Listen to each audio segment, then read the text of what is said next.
Hello, hello, hello! Welcome to the House of Witchcraft. Special shout out, of course, to all you Crossroads witches and interesting magical beings. So happy to be here today. And I want to give an extra special shout out to anyone who's new, leaning into the channel, anyone leaning into our community.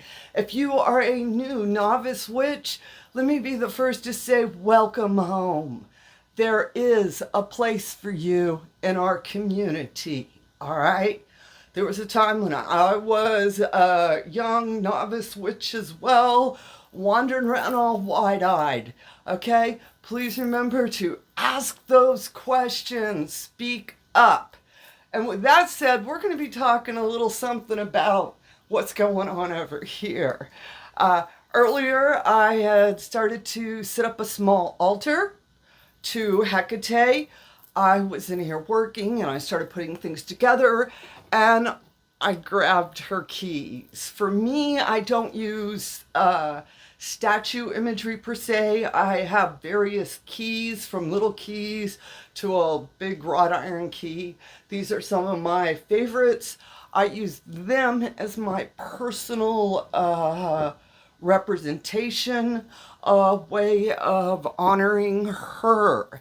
It's in honor of the keys, the crossroads. That is my personal way. You will find your own way.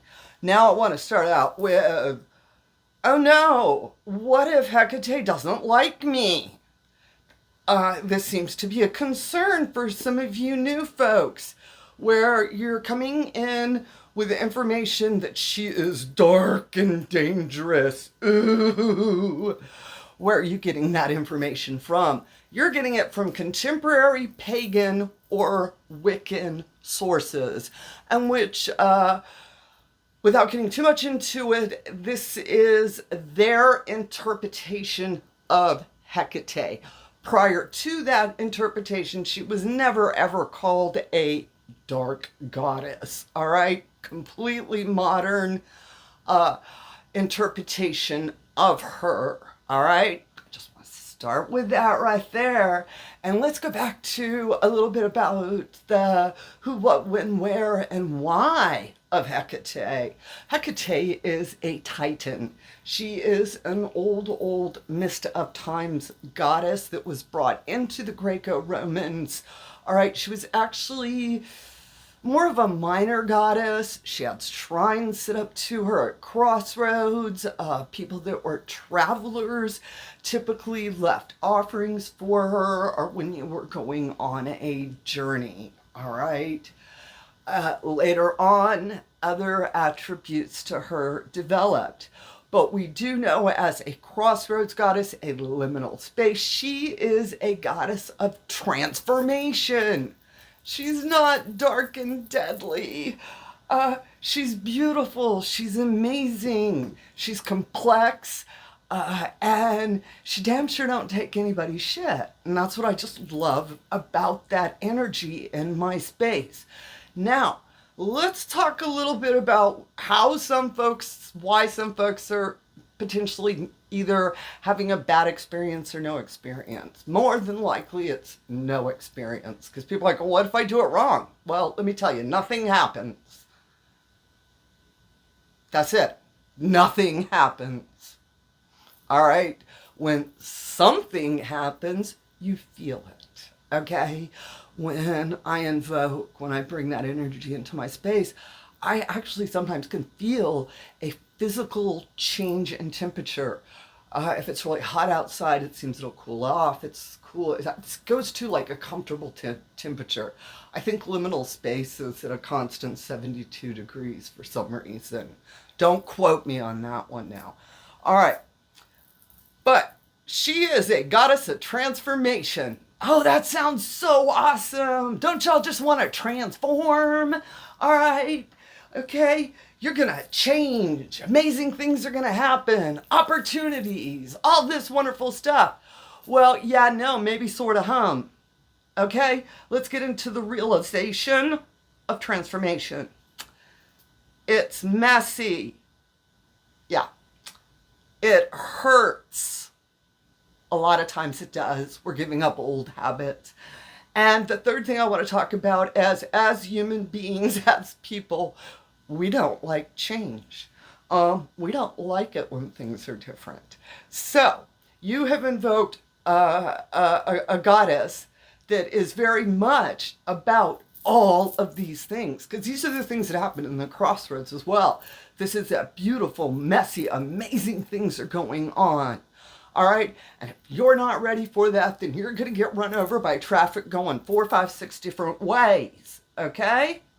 A lot of folks will sit on a porch and talk about stuff. Y'all know what I'm saying? Sitting there talking about, I can ride that horse. I can chop down that tree. Oh, if I was doing it, it'd only take half as long. Now, what you also notice is they never get off the porch. They're just sitting there talking. So you have to be aware that in this beautiful, wonderful matrix of information, we got some porch talkers. They're sitting on a porch telling you what you ought to be doing, but they themselves are very fearful to get off that porch, all right? The porch is comfortable. Known factors. I don't have to deal with change, all right? I can just sit and talk about it, all right? When we really get into as a devotee, as someone who honors Hecate, this is about embracing your authentic voice, all right? The reason it's not, does Hecate like me? Hecate wants you to like yourself. If you're liking yourself, she likes you. If you're speaking your authentic voice, she wants to come into your space. She welcomes that you have invoked her and that you're wanting to take this journey with her. Yes, she's going to whisper wisdom in your ear. Yes, she's going to give you protection. This is a deity and that a goddess. She's not going to show up when you say so. She's going to show up when she knows you need her. All right. Think about that. Okay. This is on her terms, not yours. Now, back to that whole transformation is messy and it hurts and it's uncomfortable. That's probably why some folks mislabeled, misidentified, because of these factors, all right? If you are really working on yourself, and again, you can be messy about it. She understands that. This isn't a path of perfection. An authentic path is perfectly imperfect. And that's what she's asking you. She's asking you to speak your truth. And when you work with her, like I said earlier, she is going to bring wisdom, protection, gifts. Working with Hecate, my life has been so enriched. No, it doesn't mean I have a shit ton of gold coins in a closet. It means that through her, I've gotten to know myself better. Through her, I have learned my own personal boundaries, where I have the strength to really stand there and say, no. And understanding I don't owe you an explanation, I don't owe a justification, a qualifier, nothing. I can simply say no. Standing in that strength was a journey for me. My boundaries for a lot of times, they still are sort of, get a little mushy. And it was working with Hecate, working in the crossroads, that I really developed a strong sense of boundaries and that ability just to stand there and say, no. All right, I ain't got to say nothing else. It was working with her that you keep hearing Hecate did not do any of that. All right, I did it. And that is what a lot of folks, when they work with Hecate or work with any deity, entity, I don't care who you are, even spirit folk, all right? If I sat there asking my spirit folk, I need you to go do this, I'm just going to sit here and do nothing. Yeah, that ain't happening. Hecate, this is about what you're doing, all right? she ain't gonna do shit for you. She, in no way, shape, or form. But I guarantee she will help you find the strength, the wisdom, the courage to stand in those crossroads and speak your voice, your truth. That's what it's really about. Ultimately, folks, this is your altar to sit up to Hecate. This is your journey to take with her. And this is a perfect time to start it. We're leaning into the season of the dead. If you've never lit a candle for her, a simple prayer of asking her into your space, a simple candle. Like this actually isn't the Hecate. This is another spirit folk that she's in charge of the microphone, so I don't want to confuse folks. Actually, this is my Hecate altar is a candle and 2 keys. It's a very simple little space.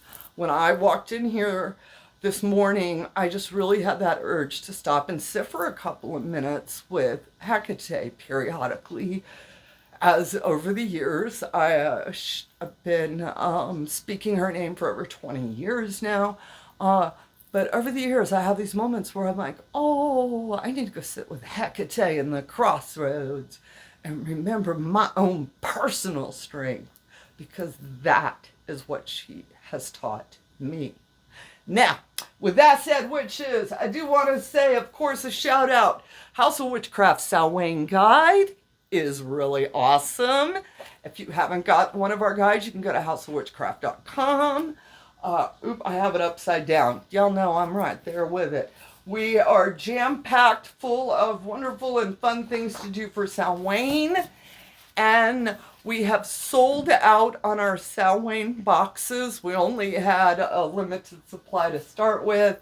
But if you are still interested, please go to houseofwitchcraft.com. We have a couple of our mini boxes available. You need to get them because they've got all sorts of good stuff for the entire season of the dead.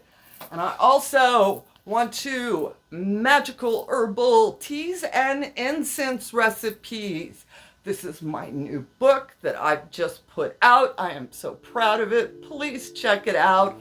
Of course, if you have got the book, you do like it, could you leave me a review on Amazon? That would really help.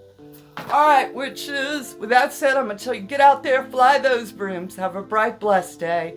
And as always, amen, blessed be, ashe, and H.o.W.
May my words be wise. May my words be inspirational. May folks that need to hear what they need to hear, may all that happen for them. By the grace of the goddess, into the divine, in all forms, all spaces, and in all time. Hail Hecate.